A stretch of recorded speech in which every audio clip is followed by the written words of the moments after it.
बूढ़े हो गए हो तो औलाद के कहने पर ये 3 काम कभी मत करना, ना दोस्तों दर दर भटकोगे। माता पिता हमारे जीवन में ईश्वर के समान होते हैं। वे अपने बच्चों की खुशी के लिए अपना पूरा जीवन त्याग देते हैं।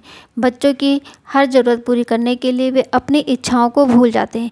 लेकिन कुछ लोग बड़े होकर के माता पिता के इस त्याग को भुला देते हैं और उन्हें बोझ समझने लगते हैं। दोस्तों, आज की ये कहानी ऐसे ही बेटे और बहू की है जो अपनी सुख सुविधाओं और लालच के कारण अपने माता पिता को नज़रअंदाज कर देते हैं।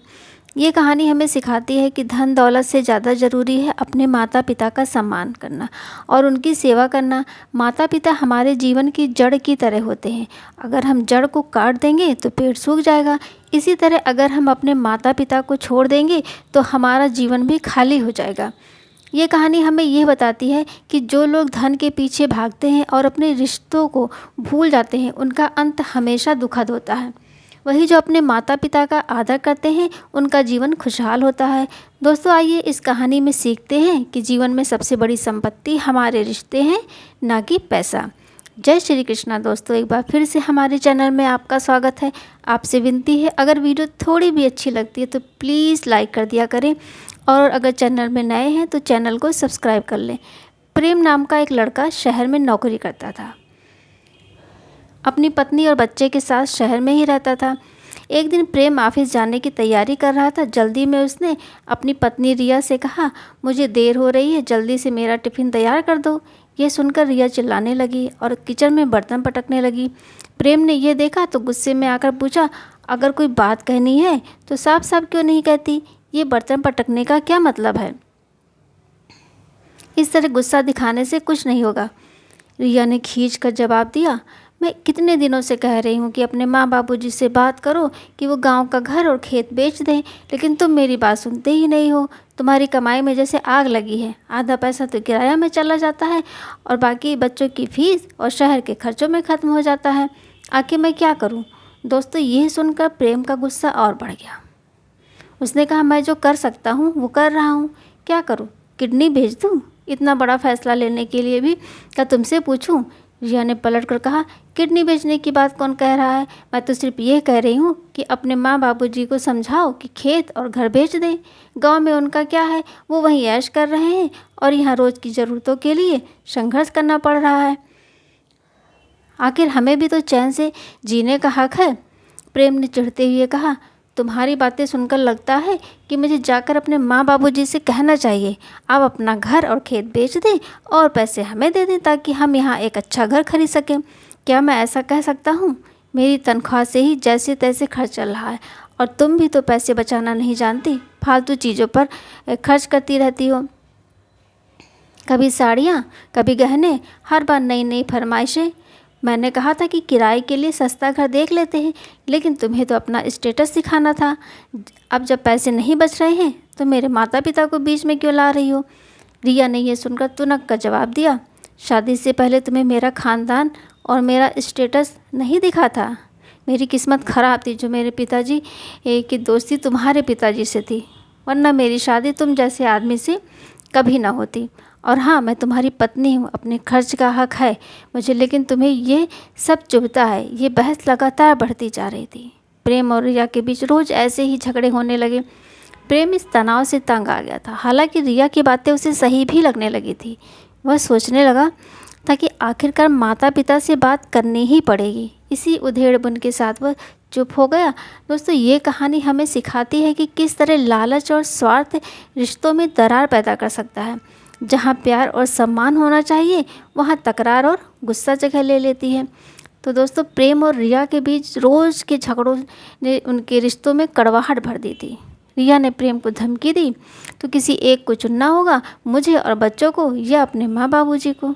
अगर तुमने अपने माँ बाबूजी को चुना तो मैं तलाक लेकर अपने माँ के घर चली जाऊँगी और याद रखना, तुम्हें हर महीने मेरे बच्चों का खर्चा देना होगा।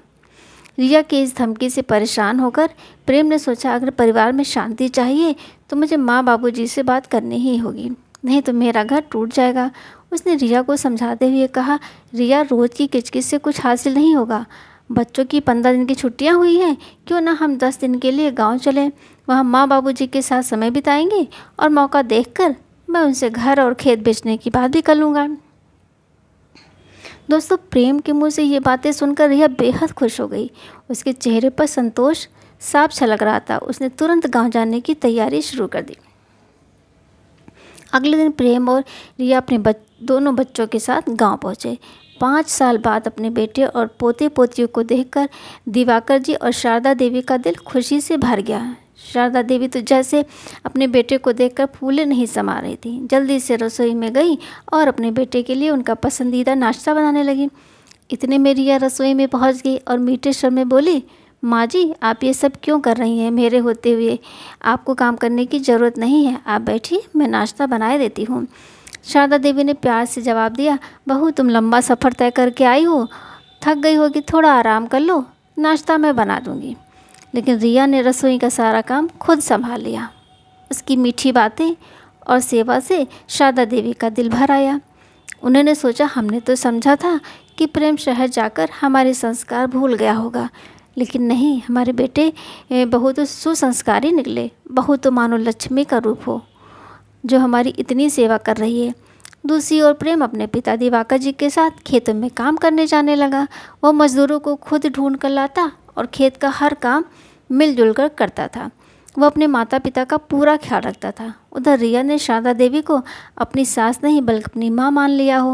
वो पूरे दिन उनके आगे पीछे घूमती रहती थी, उनकी सेवा करती थी, रोज़ अपने सास के पैरों की मालिश करती थी, बालों की देखभाल करती थी और उनकी पसंद के पकवान बनाकर खिलाती थी। लेकिन इन सब के पीछे उसका असली मकसद कुछ और ही था। वो अपनी मीठी मीठी बातों और सेवा के जरिए शारदा देवी से पैसे और ज़मीन जायदाद की जानकारी ले रही थी। शारदा देवी और दिवाकर जी ये सोचकर बेहद खुश थे कि उनका बेटा और बहू बड़े संस्कारी और प्रेम से पूर्ण हैं। वे मन ही मन गर्व महसूस कर रहे थे, लेकिन उन्हें ये पता नहीं था कि उनके बेटे और बहू के इरादे कुछ अलग हैं। शारदा देवी अक्सर अपने बेटे और बहू की सेवा देखकर भावुक हो जाती थी। एक दिन उन्होंने दिवाकर जी से कहा, हमने प्रेम को कितने प्यार से पाला है, आज उस परवरिश का फल मिल रहा है। हमें तो बेवजह ही चिंता हो रही थी कि शहर जाकर बेटा बदल जाएगा। बहू भी बड़े घराने से है, मैंने सोचा था वो हमें घमंडी समझेगी और हमारे साथ अच्छा व्यवहार नहीं करेगी, लेकिन हमारी बहू तो साक्षात लक्ष्मी बनकर घर में आई है। दिन रात मेरी सेवा करती है और हमारी इतनी इज्जत करती है। दिवाकर ने शारदा देवी की बात से सहमति जताई। वे दोनों ही बेटे बहू के इस व्यवहार से बेहद खुश थे। गांव के लोग भी दिवाकर जी की तारीफ करते हुए कहते हैं, अरे दिवाकर जी, आपका बेटा तो बड़ा संस्कारी निकला, शहर जाकर भी अपने संस्कार नहीं भूला है। आप लोग बड़े खुशनसीब हैं। ये सुनकर दिवाकर जी का सीना गर्व से चौड़ा हो जाता था। धीरे धीरे दिवाकर जी और शारदा देवी के मन में ये ख्याल आने लगा कि क्यों ना वे अपने बेटे और बहू के साथ शहर में ही रहें। एक दिन दिवाकर जी ने बेटे से पूछा, शहर में तुमने कितने कमरे का घर किराए पर लिया है? प्रेम ने जवाब दिया, पिताजी, घर तो बस 2 कमरों का है। एक कमरे को किचन बना लिया है और एक कमरे में बेडरूम है। बच्चों को पढ़ाई करने में दिक्कत होती है तो वे कभी छत पर बैठकर पढ़ लेते हैं तो कभी बालकनी में बैठकर पढ़ाई करते हैं। मेरी आधी तनख्वाह तो इसी किराए में ही ख़त्म हो जाती है। बच्चों की फ़ीस और बाकी खर्चों के लिए भी मुश्किल हो जाता है। तब दिवाकर जी ने यह सुनकर गंभीरता से कहा, बेटा, ये तो सही बात नहीं है। मैं सोच रहा था क्यों ना गांव का घर बेच दिया जाए। इससे जो पैसा मिलेगा उससे शहर में एक अच्छा सा अपना घर खरीद लेंगे। हमें भी तुम्हारे साथ रहने का मन कर रहा है। दिवाकर जी की ये बात सुनकर प्रेम और रिया की खुशी का ठिकाना नहीं रहा। ये वही बात थी जो प्रेम खुद अपने पिता से कहना चाहता था। रिया ने खुशी खुशी कहा, पिताजी, ये तो बहुत अच्छा होगा। आप और माँ हमारे साथ शहर चलेंगे, हम साथ साथ रहेंगे और बच्चों को भी अपने दादा दादी का प्यार मिलेगा।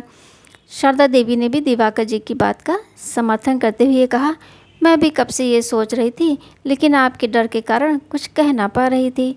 अब ज़्यादा देरी मत करिए, जल्दी से गांव का घर बेचकर हमारे साथ चलिए। वहाँ हम सब मिलकर एक नया घर खरीदेंगे और साथ साथ रहेंगे। प्रेम ने तुरंत अपनी बात जोड़ते हुए कहा, पिताजी, मैं सोच रहा था कि हम जब शहर में जाएंगे ये तो क्यों ना यहाँ के खेतों को भी बेच देते हैं। उन्हें भला कौन देखेगा। उससे जो पैसे मिलेंगे उसका कुछ हिस्सा बचाकर हम कोई छोटा सा कारोबार शुरू कर सकते हैं। दिवाकर जी ने यह सुनकर कहा, बेटा, यह ज़मीन हमारी पुश्तैनी है, इसे बेचना सही नहीं लगता। बुरे समय में ज़मीन ही हमारे काम आती है, लेकिन अगर तुम कहते हो तो मैं इस पर भी विचार करूँगा। दिवाकर जी ने भले ही प्रेम और रिया के कहने पर सहमति जताई हो, लेकिन उनके मन में अभी भी अपनी पुश्तैनी ज़मीन बेचने को लेकर दुविधा बनी हुई थी। इस बीच प्रेम और रिया मन ही मन अपनी योजनाओं की सफलता पर खुश हो रहे थे। दोस्तों, ये कहानी बताती है कि कैसे प्रेम और सेवा के दिखावे के पीछे स्वार्थ छिपा हो सकता है। तो दिवाकर जी ने अपनी पुश्तैनी ज़मीन और घर बेचने का निर्णय लेने से पहले एक अपने गांव के घनिष्ठ मित्र शंकर जी से सलाह लेने की सोची। शंकर जी को जब दिवाकर जी अपनी योजना बताई कि वे अपनी ज़मीन और घर बेचकर शहर जाकर अपने बहू और बेटे के साथ रहना चाहते हैं और वहाँ छोटा सा कारोबार शुरू करना चाहते हैं, तो शंकर जी ने बड़ी गंभीरता से कहा, मित्र देखो, धन तो बच्चों के लिए ही कमाई जाती है। इसमें इसमें कोई बुराई नहीं है कि तुम अपनी संपत्ति बेचकर बच्चों के साथ रहो, लेकिन एक बात का ध्यान रखना, आजकल हम टीवी, मोबाइल और अखबार में कई बार ये सुनते हैं कि बच्चे अपने माता पिता को वृद्धाश्रम भेज देते हैं या तीर्थ यात्रा के बहाने कहीं छोड़ आते हैं। इसलिए मेरे हिसाब से तुम अपनी सारी संपत्ति ना बेचो, कुछ अपने लिए भी बचा कर रखो ताकि बुरे वक्त में सहारा बन सके। बेटे के साथ रहना बुरा नहीं है, लेकिन अपनी सुरक्षा का ध्यान रखना बहुत ज़रूरी है। शंकर की इन बातों पर विचार करते हुए दिवाकर जी ने आखिरकार अपनी ज़मीन और घर बेच दिया।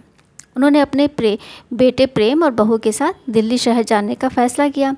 शहर पहुंचने के बाद उन्होंने वहां एक नया घर खरीदा और वहीं पर रहने लगे। शुरुआत में सब कुछ ठीक चल रहा था। बेटा और बहू दोनों अपने माता पिता का बहुत ध्यान रखते थे। प्रेम सुबह आ भी जाता था, लेकिन हर शाम अपने माता पिता के साथ समय बिताता था। रिया भी अपनी सास ससुर की खूब सेवा करती थी, जिससे शारदा देवी और दिवाकर जी को लगा कि उन्होंने सही निर्णय लिया है। लेकिन धीरे धीरे हालात बदलने लगे। बहू का व्यवहार बदल गया। अब वो अपनी सखियों के साथ शॉपिंग, किटी पार्टियों और फिजूल खर्ची में ज़्यादा व्यस्त रहने लगी। घर के काम का बोझ अपनी सास पर डाल दिया। बेचारी शारदा देवी अब बच्चों के लिए सुबह टिफ़िन तैयार करती थी, नाश्ता बनाती थी, रात का खाना बनाती थी और दिन भर घर के बाकी कामों में लगी रहती थी। दूसरी ओर रिया मेकअप, फ्रेंड और मौज मस्ती में मशगूल रहती थी। एक दिन दिवाकर जी ने रिया से कहा, बहू, तुम्हारी सास दिन भर घर के काम में लगी रहती हैं, वो थक जाती हैं, उनका शरीर अब कमज़ोर हो गया है, तुम थोड़ा उनकी मदद कर दिया करो। और देखो, तुम बेवजह खर्च भी बहुत करती हो, आए दिन बैंक से पैसे निकालती रहती हो, हमें फिजूल खर्ची से बचना चाहिए। रिया ने बेशर्मी से जवाब दिया, अरे आप लोग यहाँ क्या बैठे बैठे रोटियाँ तोड़ने के लिए आए हैं? अगर इस घर में रहना है तो काम तो करना ही होगा। मेरी मर्जी है, मैं जैसे चाहूँ वैसे रहूँगी। रिया का यह जवाब सुनकर दिवाकर जी का दिल टूट गया। वे चुप रह गए, क्योंकि बहू से बहस करना उन्हें बेकार लगा। प्रेम भी अब अपने पिता से कतराने लगा था। वो अपने परिवार और बच्चों में इतना व्यस्त हो गया था कि अपने माता पिता की ओर ध्यान ही नहीं देता था। इस बीच शारदा देवी और दिवाकर जी अकेले पड़ गए। बुढ़ापे में सारा काम खुद करते करते शारदा देवी की तबीयत खराब हो गई।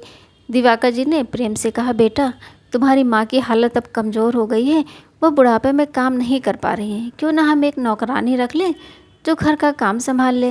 दोस्तों, एक बात ध्यान रखना, रिश्तों में प्यार और सम्मान का स्थान अगर स्वार्थ ले ले तो कैसी परिस्थितियाँ बदल जाती हैं, ये आप समझ नहीं पाएंगे। दिवाकर जी ने जब प्रेम से शारदा देवी की तबीयत को लेकर नौकरानी रखने की बात कही तो प्रेम ने सीधा जवाब दिया, पिताजी, नौकरानी को तनख्वाह देने के लिए पैसे कहाँ से आएंगे? घर का खर्च मुश्किल से चल रहा है, जो थोड़ा बहुत बचता है वो भी खत्म होने वाला है। और रही बात घर के काम की, तो रिया और माँ दोनों मिलकर संभाल लेंगी, नौकरानी रखने की ज़रूरत नहीं है। बेटे के इस जवाब ने दिवाकर जी के दिल पर गहरा आघात किया। उन्हें पूरी तरह से समझ में आ गया कि उनका बेटा और बहू उनके साथ जो मीठे मीठे बोल और सेवा कर रहे थे वो केवल संपत्ति हड़पने के लिए था। कुछ दिनों बाद बेटे और बहू ने घोषणा की कि बच्चों की छुट्टियां हो गई हैं तो हम बाहर घूमने जा रहे हैं, आप लोग अपना ख्याल रखिएगा। ये सुनकर दिवाकर जी ने तंज भरे स्वर में कहा, बेटा, तुम्हारी माँ की दवाई के लिए पैसे नहीं हैं, नौकरानी रखने के लिए भी पैसे नहीं, लेकिन घूमने और बहू को गहने दिलाने के लिए तुम्हारे पास पैसे कहाँ से आ गए? दिवाकर जी की बात पूरी भी नहीं हुई थी कि बहू बीच में बोल पड़ी, अब हम खुश रहना चाहते हैं तो आपको देखा नहीं जा रहा है, हर बात में टोका टाकी करना बंद करिए, हमें अपनी ज़िंदगी जीने दीजिए। बहू के इस कठोर और बेशर्म जवाब से दिवाकर जी और शारदा देवी दोनों आवाक से रह गए। दिवाकर जी ने चुप रहना ही बेहतर समझा, क्योंकि बहू से बात करना अब उन्हें व्यर्थ लग रहा था। प्रेम और रिया घर से निकलने की तैयारी करने लगे। शारदा देवी ने देखा कि वे बच्चों को बिना खाना खिलाए ही बाहर ले जा रही हैं।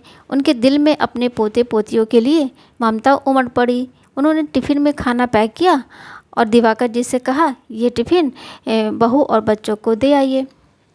बेचारे छोटे छोटे बच्चे हैं, कब तक भूखे रहेंगे, रास्ते में खा ही लेंगे। दिवाकर जी ने अपनी पत्नी से कहा, तुम्हें इन लोगों के लिए अब भी चिंता हो रही है? जो हमें इस तरह से बेइज्जत करते हैं, उनके लिए खाना भेजना सही है क्या? शारदा देवी ने भावुक होकर कहा, बच्चे भूखे न रहें, इसीलिए ना चाहते हुए भी दिवाकर जी टिफ़िन लेकर बेटे को देने के लिए चले गए। जैसे ही वे बेटे के कमरे के बाहर पहुँचे, उन्होंने बेटे को फ़ोन पर अपने दोस्त से बात करते हुए सुना। प्रेम अपने दोस्त से कह रहा था, यार रिया माँ बाबूजी को लेकर बहुत परेशान है।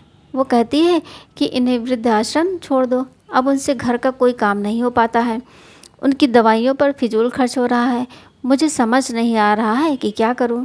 वृद्धा आश्रम में छोड़ देना शायद सही होगा। प्रेम का दोस्त उसे तसल्ली देते हुए बोला, तुम परेशान मत हो, वृद्धा आश्रम में आजकल बहुत सुविधाएं होती हैं, वे दोनों वहाँ खुश रहेंगे। भाभी से मेरी बात हो गई, मैं सब कुछ पता कर लेता हूँ, वीकेंड से वापस लौटने के बाद हम इसे सुलझा लेंगे। प्रेम ने कहा, ठीक है, तुम सब व्यवस्था कर लो, लौटकर मैं माँ और बाबाजी को क्या करना है इस बारे में सोचूंगा। दिवाकर जी अपने बेटे की ये बातें सुनकर जैसे पत्थर बन गए हों। उनके लिए ये यकीन करना मुश्किल था कि उनका अपना बेटा और बहू उनके साथ ऐसा व्यवहार करेंगे। उन्होंने कभी सपने में भी नहीं सोचा था कि जिन बच्चों के लिए उन्होंने अपना सब कुछ कुर्बान कर दिया, वे ही अब उन्हें वृद्धा आश्रम भेजने की योजना बना रहे हैं। जब प्रेम फ़ोन पर बात खत्म करके कमरे से बाहर निकला, दिवाकर जी ने अपने चेहरे पर कुछ नहीं दिखाया। उन्होंने टिफ़िन उसके ओर बढ़ाते हुए कहा, बेटा ये टिफ़िन ले जाओ, तुम्हारी माँ ने तुम्हारे लिए बनाया है, रास्ते में बच्चों को भूख लगेगी तो खा लेंगे, बाकी बातें तुम वापस आकर इत्मीनान से कर लेना।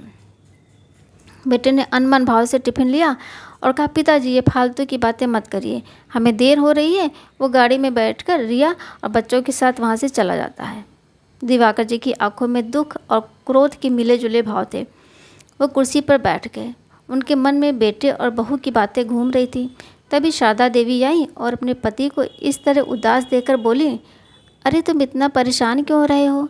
बेटा और बहू तो सिर्फ कुछ दिनों के लिए बाहर गए हैं, वापस आ जाएंगे। दिवाकर जी ने गंभीर स्वर में कहा, भाग्यवान तुम अपनी ममता में अंधी हो गई हो। जो बात तुम्हें बताने वाला हूँ उन्हें सुनकर तुम्हारे होश उड़ जाएंगे।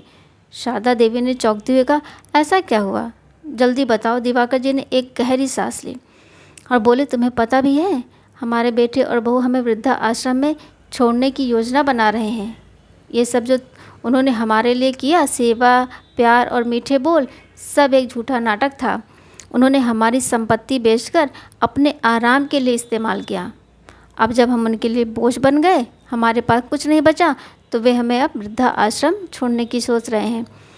यह सुनकर शारदा देवी के पैरों तले से ज़मीन खिसक गई। वो फूट फूट कर रोने लगी और बोली, हमने क्या गलती की थी? हमने तो उन्हें अपना सब कुछ दे ही दिया, क्यों हमारे बच्चों ने हमारे साथ ऐसा किया?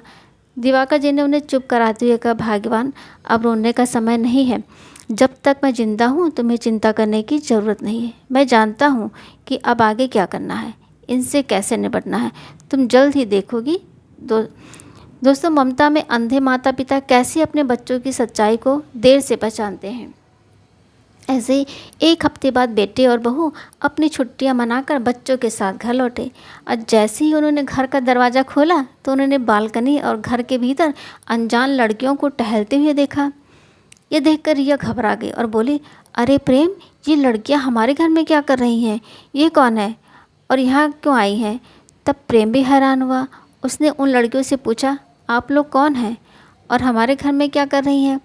लड़की ने जवाब दिया, भैया हम लोग पास के कॉलेज में पढ़ते हैं और आपके दादाजी ने यह रूम हमें किराए पर दिया है, हम यहाँ रहने आए हैं।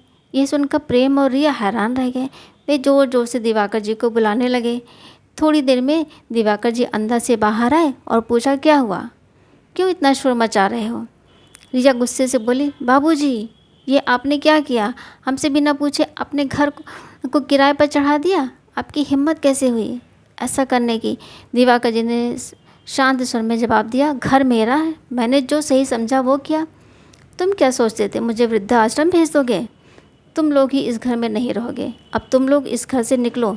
ये सुनकर रिया चिल्लाई, बाबूजी आप भूल रहे हैं कि ये घर हमारा है, हमने इसे ख़रीदा है। यह सुनकर दिवाकर जी हंसने लगे और बोले, बहू शायद तुम भूल रही हो, जब यह घर खरीदा गया था तो टैक्स के पैसे बचाने के लिए तुम्हारी माँ शारदा देवी के नाम पर रजिस्ट्री करवाई थी। यह घर तुम्हारे नहीं, तुम्हारी माँ के नाम पर है और अब इस घर में तुम्हारे लिए कोई जगह नहीं है। दोस्तों ये सुनकर बेटे और बहू का चेहरा उतर जाता है। इतने में शारदा देवी कमरे से बाहर आई। उन्होंने गुस्से में बेटे को एक थप्पड़ मारते हुए कहा, तू जैसी औलाद से तो बेऔलादी रहना अच्छा है। अपने माता पिता को वृद्धा आश्रम भेजने की सोचते हुए तुझे शर्म नहीं आई? तूने हमें सिर्फ इस्तेमाल किया, हमारी संपत्ति हथियाई और जब हमसे काम नहीं हुआ तो हमें बोझ समझ लिया। अब अपना सारा सामान उठाओ और यहाँ से निकल जाओ। तुम्हारे जैसे बेटे और बहू की हमें कोई ज़रूरत नहीं है। शारदा देवी का यह गुस्सा देखकर बेटे और बहू सकते में आ गए। उन्होंने फिर भी कुछ कहने की कोशिश की, लेकिन दिवाकर जी ने एक भी नहीं सुनी। उन्होंने साफ साफ कहा, तुम्हारा सारा सामान हमने स्टोर रूम में जमा कर दिया है, उसे उठाओ और यहाँ से चलते बनो। जैसे तुमने हमें घर से निकालने की योजना बनाई थी, अब तुम खुद इस घर से निकल रहे हो। हम इस घर में तुम जैसे नालायक को और नहीं रख सकते। आखिरकार प्रेम और रिया को अपना सामान उठाकर अपने बच्चों के साथ वह घर छोड़कर जाना पड़ा। दोस्तों ये कहानी हमें सिखाती है कि माता पिता का अपमान और उनके साथ धोखा करने का परिणाम हमेशा बुरा होता है। जो बच्चे अपने माता पिता का आदर नहीं करते और स्वार्थ में अंधे हो जाते हैं, वे कभी खुश नहीं रहते। माता पिता का आशीर्वाद और प्यार ही हमारी सबसे बड़ी संपत्ति है। इसका सम्मान करें और अपने कर्तव्यों को न भूलें। औलाद के कह में आकर कभी भी ये 3 काम मत करना, वरना बुढ़ापे में दर दर भटकना पड़ेगा और आपसे कोई भी बात नहीं पूछेगा। माता पिता अपने बच्चों के लिए हर त्याग करने को तैयार रहते हैं, लेकिन कई बार संतान के दबाव में आकर माता पिता ऐसे फैसले कर बैठते हैं जो उनके भविष्य को खतरे में डाल देते हैं। बुढ़ापे में आराम और आत्मसम्मान से जीने के लिए ये ज़रूरी है कि माता पिता अपनी संपत्ति और अधिकारों का विवेकपूर्ण इस्तेमाल करें। आइए जानते हैं वे 3 गलतियाँ जिससे माता पिता को बचना चाहिए। नंबर 1, अपनी पुश्तैनी संपत्ति और ज़मीन कभी मत बेचना। पुश्तैनी ज़मीन और घर सिर्फ संपत्ति नहीं होती, वे माता पिता के जीवन भर की मेहनत और सुरक्षा का प्रतीक होते हैं। कई बार बच्चे माता पिता पर दबाव डालते हैं कि ये संपत्ति बेचकर उन्हें पैसे दे दें ताकि उनका जीवन आसान हो सके, लेकिन ऐसा करना माता पिता के लिए घातक हो सकता है। बुढ़ापे में यही ज़मीन जायदाद संकट के समय सहारा बनती है। यदि माता पिता इसे बेच देते हैं तो उनके पास कुछ भी नहीं बचता। बच्चों के कहने पर यह सोचकर संपत्ति बेचना कि इससे परिवार में खुशहाली आएगी, एक बहुत बड़ी भूल हो सकती है। संपत्ति को बेचना तभी सही होता है जब माता पिता खुद के लिए उसका सही उपयोग करना चाहें, ना कि किसी दबाव में आकर। दूसरी बात है, अपनी सारी संपत्ति बच्चों के नाम ना करें। अक्सर माता पिता प्यार में आकर अपनी सारी संपत्ति बच्चों के नाम कर देते हैं, ये सोचते हुए कि औलाद उनका ख्याल रखेगी। लेकिन वास्तविकता यह है कि कई बार संतान ये संपत्ति पाने के बाद माता पिता की जिम्मेदारी से मुंह मोड़ लेती है, माता पिता को बोझ समझने लगती है और उन्हें वृद्धाश्रम भेजने तक की नौबत आ जाती है। अपनी मेहनत से कमाई गई संपत्ति को हमेशा अपने पास बचा कर रखें। अगर आप अपनी पूरी संपत्ति बच्चों के नाम कर देते हैं तो बुढ़ापे में खुद को असहाय महसूस कर सकते हैं। बच्चों को मदद देना गलत नहीं है, लेकिन अपनी सुरक्षा के लिए थोड़ी संपत्ति अपने पास रखना बहुत ज़रूरी है। नंबर 3, माता पिता का जीवन अनुभव से भरा होता है। वे अपने फैसले खुद लेने में सक्षम होते हैं, लेकिन कई बार औलाद के कहने पर भी अपनी स्वतंत्रता और निर्णय लेने का अधिकार बच्चों को दे देते हैं। ये सोचते हैं कि बच्चे उनका भला करें, लेकिन जब माता पिता अपनी स्वतंत्रता खो देते हैं तो वे अपने ही घर में मेहमान बनकर रह जाते हैं। उन्हें बच्चों के नियमों और शर्तों पर भी चलना पड़ता है। इससे न केवल उनका आत्मसम्मान आहत होता है, बल्कि मानसिक रूप से भी कमज़ोर हो जाते। माता पिता को हमेशा अपने जीवन के फैसले खुद लेने चाहिए, चाहे वो संपत्ति से जुड़े हों या अपने जीवन के अन्य पहलुओं से। माता पिता का बच्चों से प्रेम और विश्वास होना ज़रूरी है, लेकिन यह ज़रूरी है कि वे विवेकपूर्ण निर्णय लें, अपनी संपत्ति, स्वतंत्रता और अधिकारों का त्याग न करें। इन्हें अपने पास सुरक्षित रखें ताकि बुढ़ापे में आत्मनिर्भर और सम्मानपूर्वक जीवन जी सके। याद रखें, प्यार के साथ साथ सावधानी और समझदारी भी ज़रूरी है। यही आपकी सबसे बड़ी ताकत है। तो दोस्तों, ज़रूर आपने इस कहानी से कुछ सीखा होगा, तो अपनी राय कमेंट बॉक्स में ज़रूर दीजिएगा। मिलते हैं आपसे अगले वीडियो में एक बार और एक और चर्चा के साथ। आप सभी को बहुत बहुत धन्यवाद। जय श्री कृष्णा।